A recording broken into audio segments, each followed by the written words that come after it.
This is the newest addition to my one tile per episode series, and I can tell you, this build is the definition of patience is key. I'm Imperatur, just a chill guy who loves playing city building games, and you're watching me building a sunken and curved metro stop and much more in the Imperatur classic speed build style. The build time was 5 hours for the whole tile.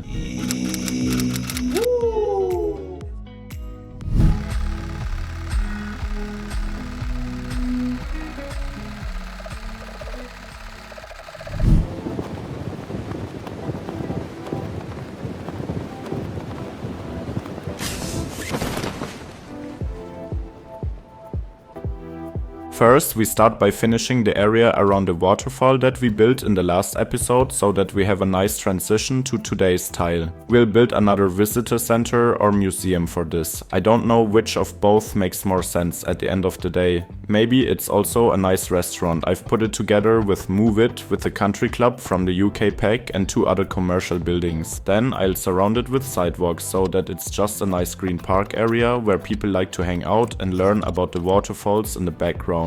Also, a big surface parking lot can't be missing around here. It's just so typically American.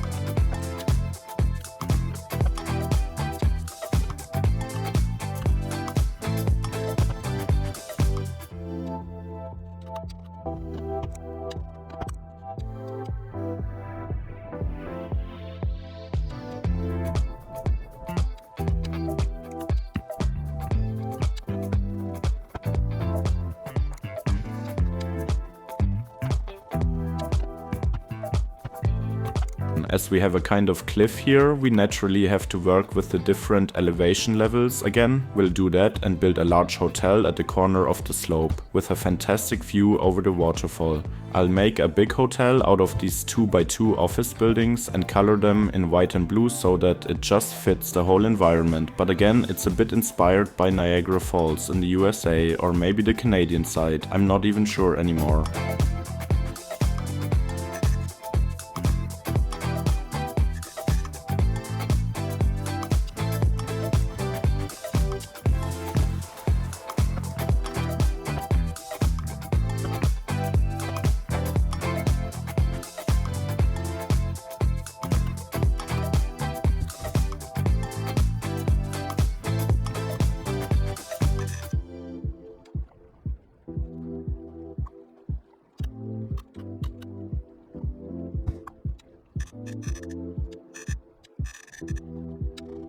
Here I wanted to create a kind of funicular from these footpaths with the roof over them. Of course, we don't have that in the game, but it looks a bit like that with the footpaths, from far away at least. But maybe they are just escalators. In any case, you have easy access from the upper level where the hotel is to the lower level where the waterfalls are within easy walking distance. The whole area will also make heavy use of the cut and fill technique. It's just so handy that you can more or less force it with mods where and when you want them, which makes life so much easier. But of course, you can get lost in the details and not really make any progress in building a city.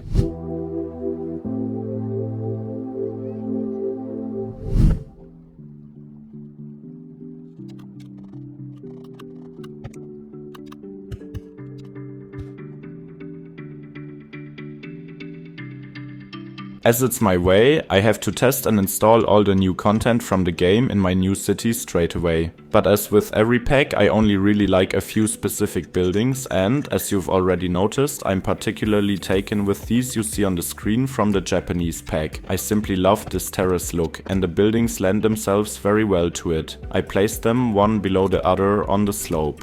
There are 2 versions, a left and a right corner, so I could simply place a road in the middle, and they are connected to the road network. Somehow the pedestrian streets don't really work for me. Unfortunately, every house has to be on a real street, which is a bit annoying because they'll always have this icon, no road access. Do you have the same problem or is it just me?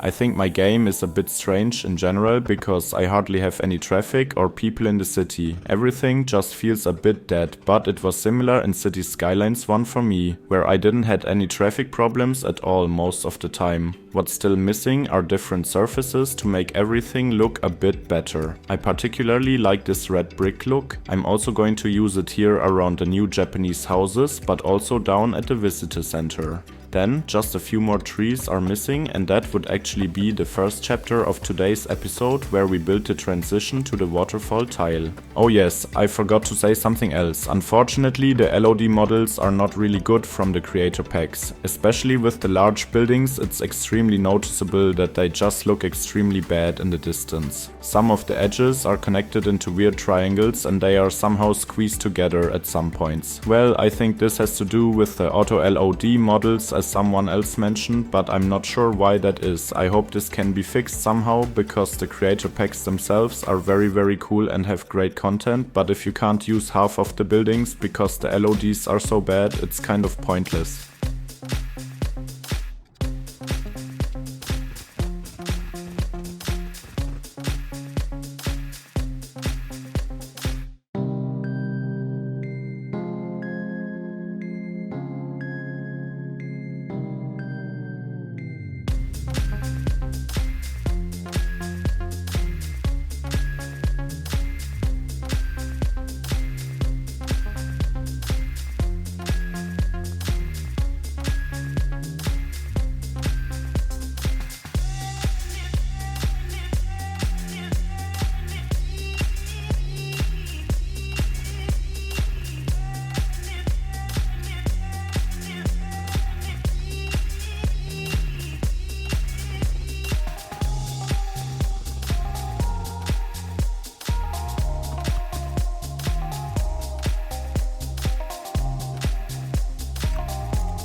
In the second chapter, we build something really cool. But first, we have to build the street layout. I wasn't sure at first what kind of neighborhood I wanted to have here. But I think at the end of the day, it ended up being a mix between Niagara Falls, New York City and Quebec as just everything together. And then I thought it would be pretty cool to have a subway line running along here inside a trench. Of course, we will later connect it to the existing metro network from the downtown episode. The tunnel has a bit of a steep incline, but you can hardly see that as it runs in a tunnel anyway. Besides that, you can't really do first-person rides at the moment anyway, because the terrain is just very buggy and it doesn't look good at all at the moment. Furthermore, there's actually no decent first-person mode either. But I'm looking forward to doing first-person rides when the city is more developed and showing you the city from a different perspective than just from above.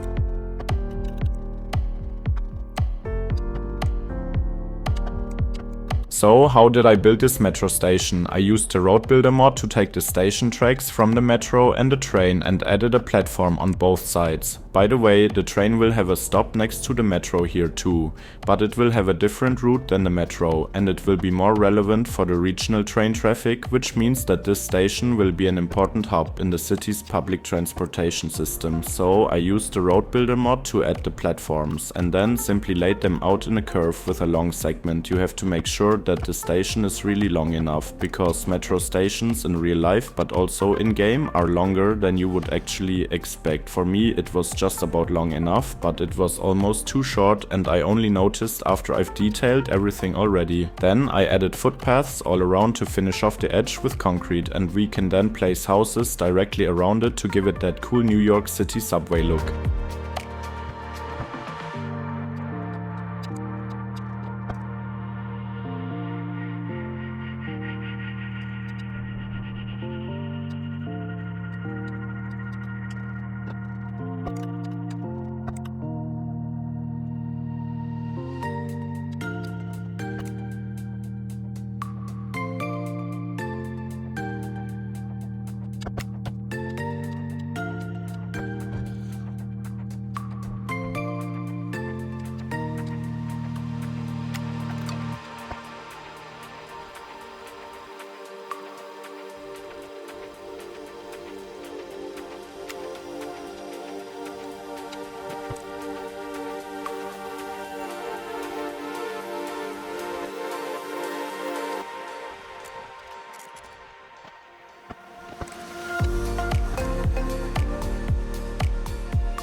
I then placed invisible footpaths here to make sure that the platform was definitely accessible. I wasn't quite sure whether they already had integrated footpaths or not. Then I used these covered footbridges again to build stairs downwards. These really work and automatically connect to the road, which is sometimes quite handy but sometimes super annoying. Unfortunately there's still a railing in between, but I didn't want to make it too detailed anyway, because you can invest a lot of time in making everything perfect, but at the end of the day that's not what the series is about. Then I found these carport props, which also have slightly angled roofs, which were perfect for creating the canopies for the platform. I lined them up with the prop line tool and placed them in a curve. Then I took the recolor mod and also colored them all in this cool bluish green. Definitely that typical old steel look. After that, a few decals are missing on the tracks and a few bushes, so that everything doesn't look so extremely new, because that's definitely not the case in cities. It's just all a bit run down, especially in big cities. You then had to add an integrated subway stop or train stop, so you could actually use the build as a stop in your metro network, but that was relatively easy. I don't quite remember if that's from a mod or if it's in vanilla. Unfortunately, I'm not quite sure right now, but that's the way you can quite easily create a unique but also cool looking metro stop in all shapes and sizes.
now we already have everything except for all the buildings. We'll now place them in the last chapter and fill all the remaining gaps with buildings. I'm going for a dense development for the most part, but with not too many stories, so most of the buildings will have 2 to 4 floors and some will only have 1, like the small UK terraced houses for example. But they will all be very close together, of course, and have that wall-to-wall look because we still have that tight urban development here, and that will also be the case in the surrounding areas in the next tiles. Around the metro stations we have 1 or 2 taller buildings, but that has been densified in recent times, and it also makes sense to have transit-oriented developments around metro stops, so to speak.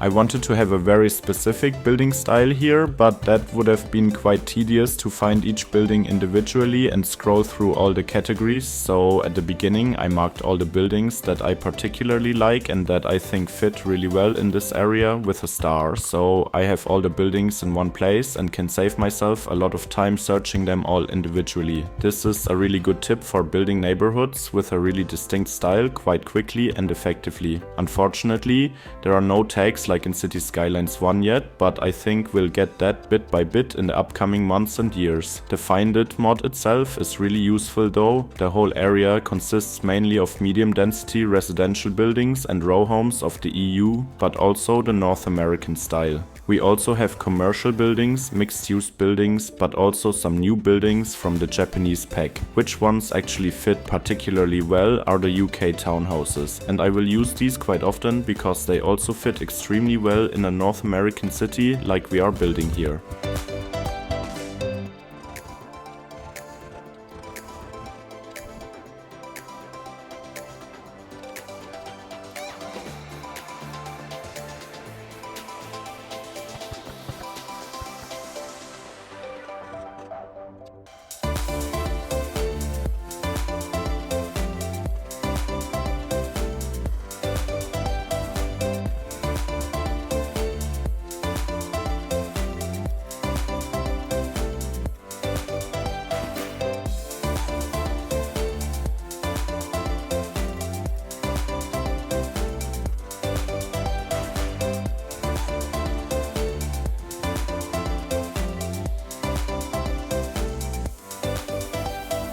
The best way to fill in really weird shapes of streets is to simply take a larger commercial or office building or even a service building and just fill in the rest with surfaces and add a few car props. This makes it relatively quick and easy to build large weird areas where it would otherwise have been relatively tedious to place individual buildings. In general, it is quite difficult to fill in non-90-degree angles well. This is actually only possible with Move It. That's definitely my by far most used mod.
A really important point is, of course, to cover all the ugly spots with trees. You can hide and cover up so much with trees.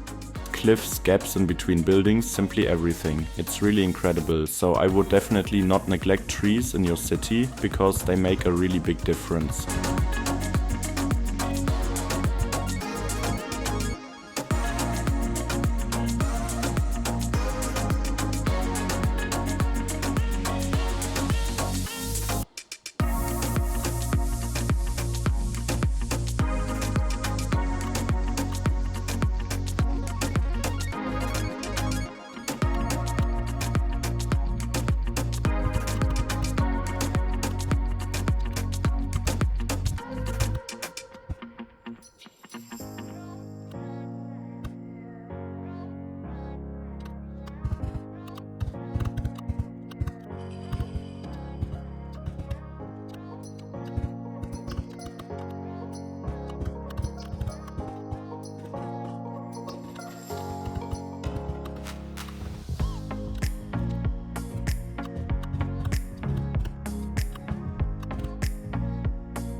We are slowly approaching the last bit of the episode, and what you can never have enough of is elementary schools. So we are building an elementary school in this area. I really struggled for a long time with what I wanted here. I tried and tried and tried everything off camera, and at the end of the day I thought an open space or a surface parking lot would work best here. It's probably not the best decision, not for the city itself, but to make the whole thing as realistic as possible. That's why I built a UK elementary school here, and then a parking lot next to it that can be used either for the residents of the high-rise buildings here or for people who want to see the waterfall and the visitor center, or even hotel guests. We also used the Ctrl-C mod to copy this curve on the left of it and later build more high-rise buildings with a UK pack, which really contains a lot of very cool buildings. This is by far the best region pack so far. Then we're almost done with this part. At the end we'll build a few villas that also have a cool view of the waterfalls. After all, not everything is supposed to be built up with high-rise buildings. Of course, a few rich private individuals have also treated themselves to this view.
Very cool that you stuck with it to the end. I'm definitely really pleased with how everything turned out. Here we can see the before and after, and I think the whole thing looks extremely cool. What do you think? Maybe I inspired you to build a custom sunken metro stop in your town too. Who knows? Thank you so much for watching. I hope you enjoyed it. If so, you can give the video a like. If you want to support me further, you can visit my Patreon site. There you will find a save game for every episode, and with this addition the city has definitely become one amazing addition richer. You are very welcome to watch everything yourself down to the last detail. The mod list is also available there. I would like to thank all the people who have already supported me on Patreon so much, and I wish you all a wonderful rest of the day. See you for the next episode when we'll continue with the next tile. Ciao ciao for now.